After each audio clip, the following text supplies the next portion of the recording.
Assalamualaikum warahmatullahi wabarakatuh. Nahmaduhu wa nusalli ala rasulil karim amma ba'du.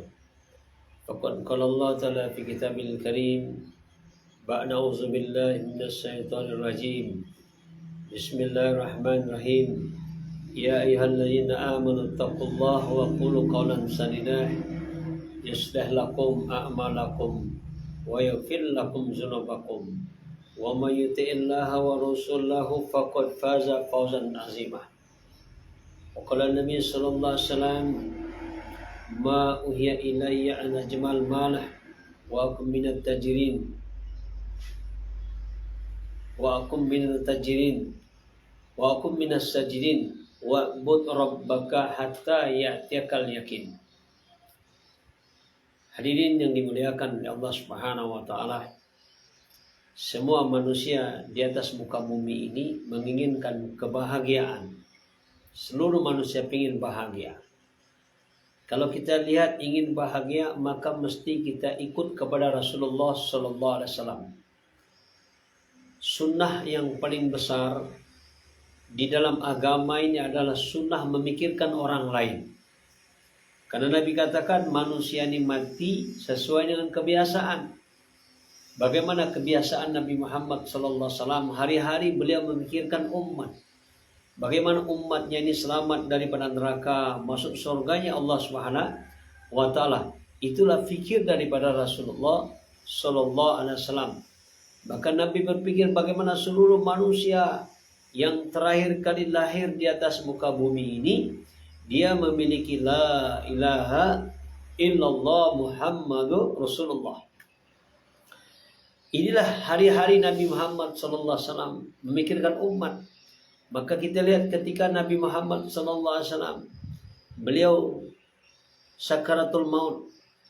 Maka ketika beliau sakaratul maut, sewaktu nyawanya dicabut oleh Israel alaihissalam, maka apa yang keluar daripada ucapan Nabi Muhammad SAW ketika nyawanya dicabut dalam keadaan sakit? Kemudian malaikat Israel memberikan kesempatan untuk Rasulullah Sallallahu Alaihi Wasallam berbicara. Dalam keadaan sakit seperti ini, Jibril alaihissalam dia tidak tahan melihat bagaimana sakitnya penderitaan yang dialami Rasulullah ketika dicabut nyawanya ini, sehingga Jibril pun menangis. Tetapi dalam keadaan sakit seperti ini, maka Rasulullah Sallallahu Alaihi Wasallam minta kepada Jibril dan kepada malaikat Israel. Apa permintaan Rasulullah SAW? Ya Jibril, tolong sampaikan kepada Allah Subhanahu wa taala, biarlah rasa sakitnya mati ini bagi orang Islam yang beriman kepada Allah, itu biar aku yang menanggungkan rasa sakitnya. Biar saya sendiri yang sakit. Karena Nabi tahu bagaimana rasa yang sakit ini. Kata Nabi, sakitnya sakaratul maut ini seperti dibacok dengan pedang, 300 kali bacokan pedang. Kemudian sakitnya mati ini kata Nabi seperti hewan yang hidup, atau domba, onta, lembu, atau kambing misalnya yang masih hidup. Kemudian dikuliti dengan pisau, maka itulah rasa sakitnya mati. Tapi dalam keadaan sakit seperti ini, baginda Nabi Muhammad SAW minta kepada Allah Subhanahu wa taala agar rasa sakit mati orang beriman biar Rasulullah yang menanggungkannya. Maka Nabi Muhammad SAW ketika dalam keadaan sakaratul maut seperti ini, permintaan Nabi Muhammad SAW memikirkan ummati, ummati, ummati. Jadi begitu cintanya Nabi kepada diri kita ini, sehingga Nabi tidak bertanya bagaimana Hasan Husain cucunya. Nabi tidak bertanya bagaimana keadaan Fatimah putri kesayangannya. Nabi tidak tanyakan bagaimana keadaan Khadijah istrinya. Tapi dalam keadaan sakit seperti ini, Nabi SAW pikirkan tentang ummati. Dan Nabi paham keadaan umat Islam di akhir zaman. Sayati zamanun ala nas la yabqa minal Islam ila ismuhu wala minal Quran ila rasmuhu. Nabi paham akan tiba satu zaman Islam, keadaan umat Islam hari itu, bagaimana keadaan umat Islam hari itu? Keadaan manusia Islam tinggal nama, Quran tinggal tulisan. Dan Nabi paham jumlah umat Islam pada waktu itu mereka banyak. Banyaknya mereka, kata Nabi, seperti buih-buih yang ada di lautan. Tapi bagaimana buih? Kalaupun buih ini banyak, tetapi buih ini apabila diterkam, dihembus sama angin, habis. Begitulah kondisi keadaan umat Islam hari itu. Nabi SAW tahu keadaan umat Islam banyak mereka. Maka Nabi berpikir bagaimana keadaan umatnya. Ummati, ummati. Maka setelah itu Israel alaihissalam dia lanjutkan mencabut nyawa daripada Rasulullah SAW ini. Kemudian ketika dicabut dengan susah payah, ketika susah payah dicabut nyawanya ini, maka Rasulullah SAW sampailah nyawanya ke dada. Tadi sampai ke perut. Kemudian kasihkan nyawanya sampai di dada. Rasulullah SAW itu yang dipikirkan Nabi bukan kesakitannya. Kesakitannya ini ditahankan sehingga Jibril pun menangis melihat rasa sakitnya ketika Rasulullah SAW dicabut nyawa oleh malaikat Israel. Tetapi Nabi Muhammad SAW dia mengatakan, ya Allah, as-salah, as-salah, as-salah, as-salah, as-salah, as-salah, as-salah. Ini yang dipikirkan oleh Rasulullah SAW. Hadirin yang dimuliakan oleh Allah Subhanahu wa taala. Maka Rasulullah SAW karena paham keadaan umatnya nanti, mereka berani meninggalkan sholat. Kenapa hari ini orang Islam berani meninggalkan sholat? Karena iman mereka lemah. Karena iman mereka lemah, maka mereka berani meninggalkan sholat. Nah, kalau ke hari ini iman kita lemah, iman ini kapan bisa diperbaiki? Iman manusia ini diperbaiki adalah dengan dakwah. Kalau dia dakwakan kalimat la ilaha illallah, maka imannya akan diperbaiki oleh Allah Subhanahu wa taala. Maka baginda Nabi Muhammad SAW menggembleng para sahabat. Apa yang diusahakan oleh Rasulullah SAW, yang diusahakan oleh Nabi Muhammad SAW adalah bagaimana manusia ini diajak berkorban untuk agama.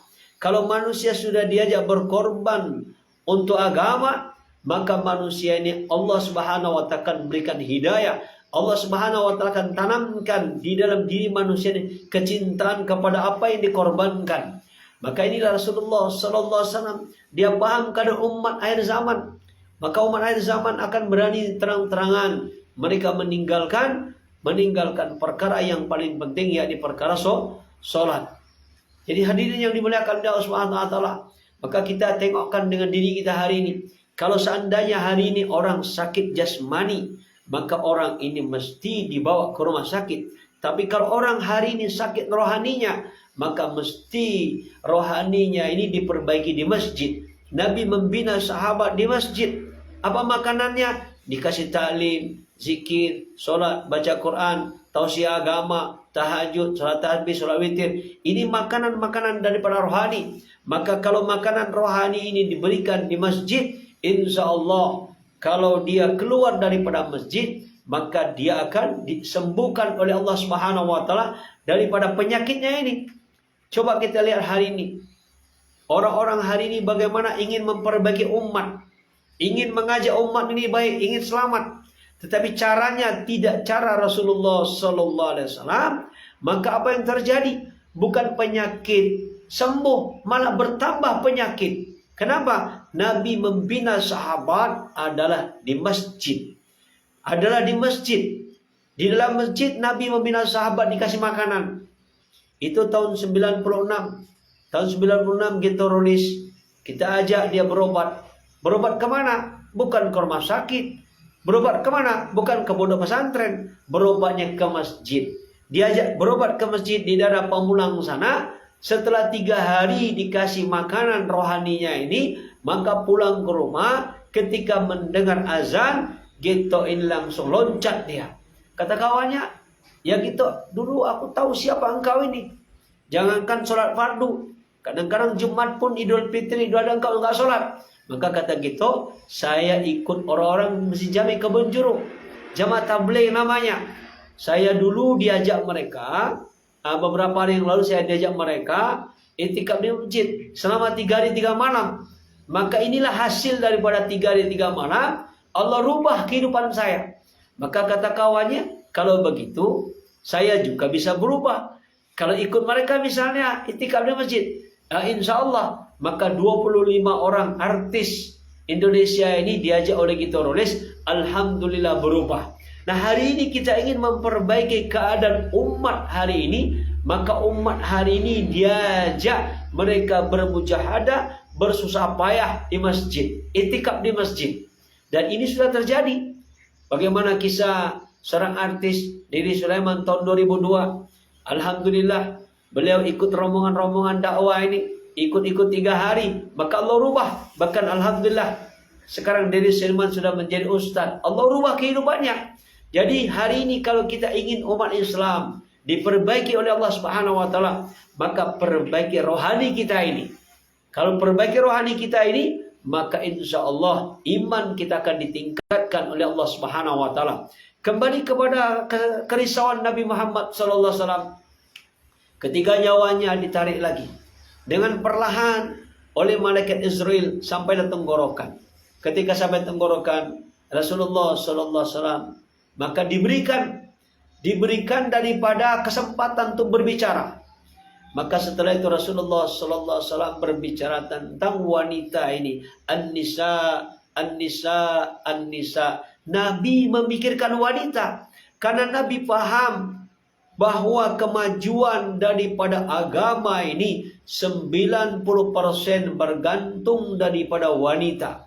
Kita tengok seorang nabi, seorang rasul, istrinya tidak beriman, maka apa yang terjadi kepada anak-anaknya?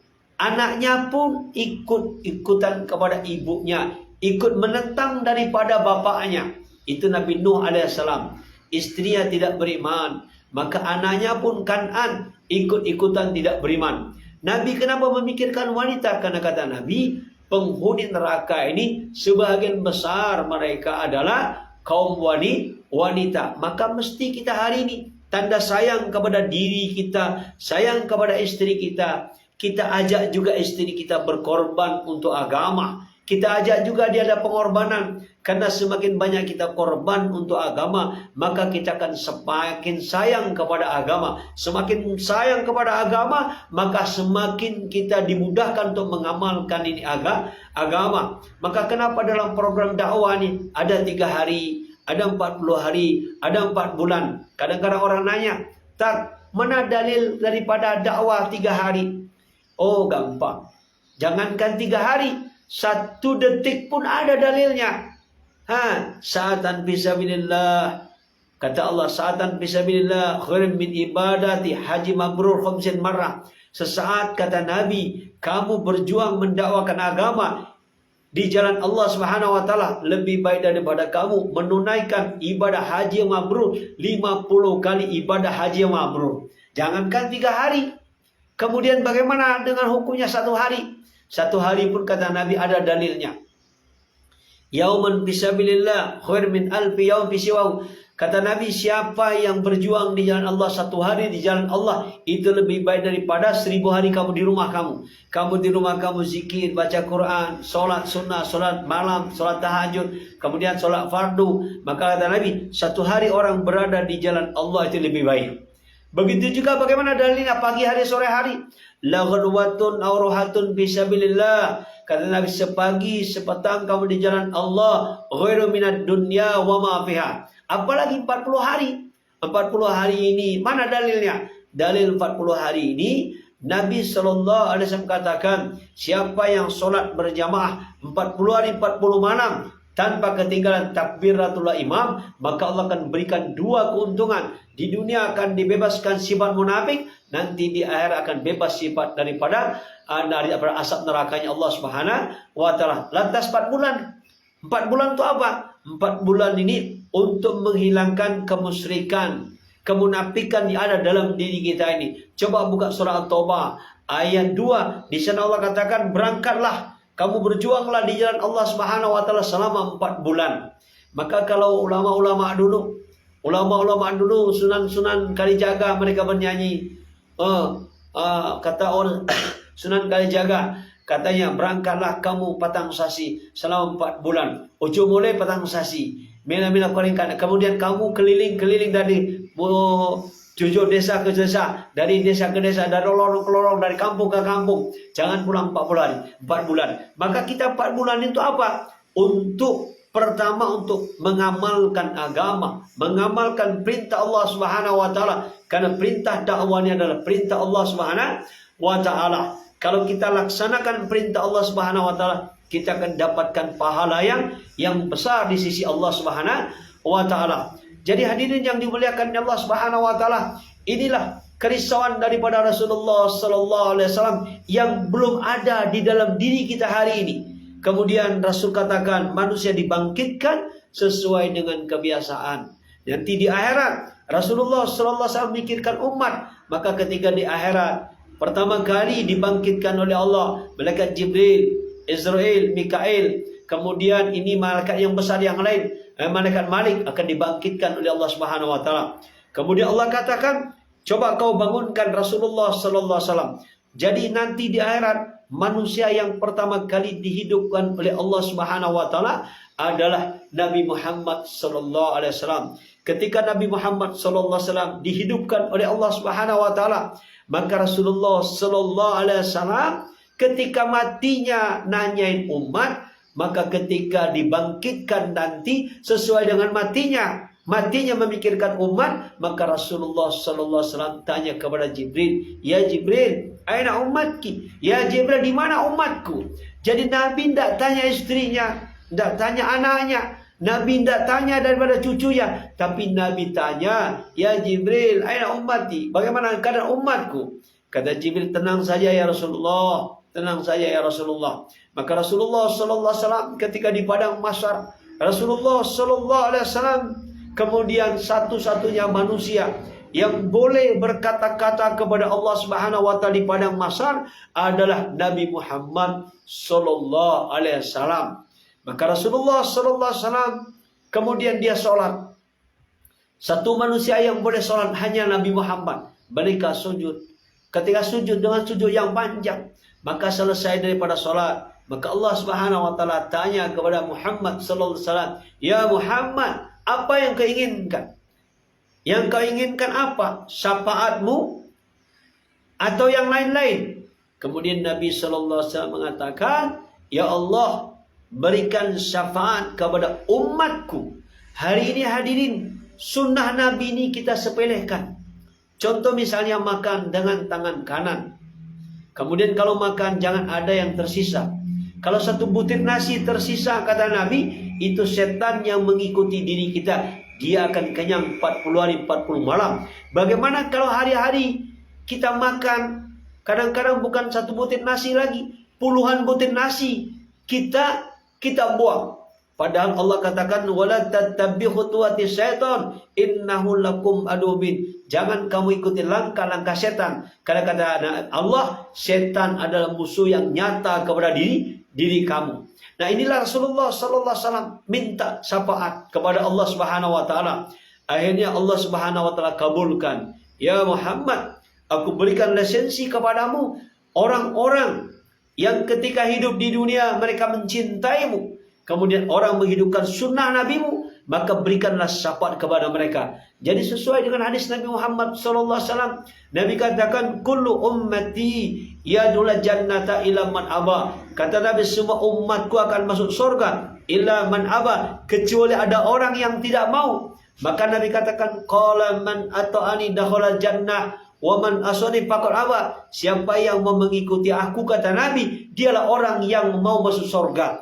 Dan siapa yang tidak mau mengikuti aku, dialah orang yang tidak mau masuk surga. Jadi sebenarnya siapa yang tidak mau masuk surga, kehidupan kita singkat dunia ini, kalau kita tidak mau mengikuti Nabi, maka jangan harap kita akan mendapatkan syafaat daripada baginda Nabi Muhammad sallallahu alaihi wasallam. Karena Nabi sudah katakan, "Man ahya sunnati faqad ahabani, wa man ahabani kana ma'il jannah." Kata Nabi, siapa menghidupkan sunnahku berarti dia mencintai aku, dan siapa mencintai aku, kata Nabi, kana ma'il jannah, dia akan bersamaku masuk surganya Allah Subhanahu wa taala. Akhirnya setelah itu Rasulullah sallallahu alaihi wasallam memberikan syafaat dengan syafaat yang banyak. Orang-orang yang menghidupkan sunnah Nabi, maka mereka lah mendapatkan syafaat Nabi. Sehingga Nabi katakan, orang yang menghidupkan sunnahku, dia masuk surga seperti jari telunjuk dengan jari tengah. Nah, kalau kita hari ini ingin selamat kehidupan dunia kita, mari kita belajar kehidupan sunnah Nabi Muhammad SAW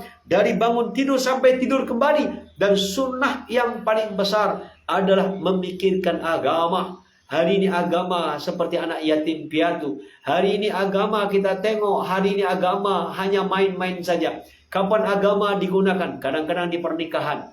Ketika di pernikahan, dia gunakan agama. Dia ucapkan syahadat, asyhadu an la ilaha illallah wa asyhadu anna Muhammad Rasulullah ketika akan nikah. Tapi setelah nikah, dia tidak sholat. Kadang-kadang waktu pernikahan pun, wanitanya pun apalagi sudah tebal lipstiknya, bedaknya, itu kadang-kadang sholat zuhur tinggal, asar tinggal, maghrib tinggal. Inilah keadaan umat hari ini. Maka baginda Muhammad SAW paham betul keadaan umat pada waktu itu. Bagaimana tentang wanita-wanitanya, bagaimana keadaan umat hari itu, mereka dengan terang-terang meninggalkan sholat. Maka hadirin yang dimuliakan Allah Subhanahu wa taala, insyaallah kita akan lanjutkan besok pagi tausiah tentang Ramadan ini. Di bulan Ramadan ini, bagaimana kita sama-sama meningkatkan amal ibadah kita kepada Allah Subhanahu wa taala.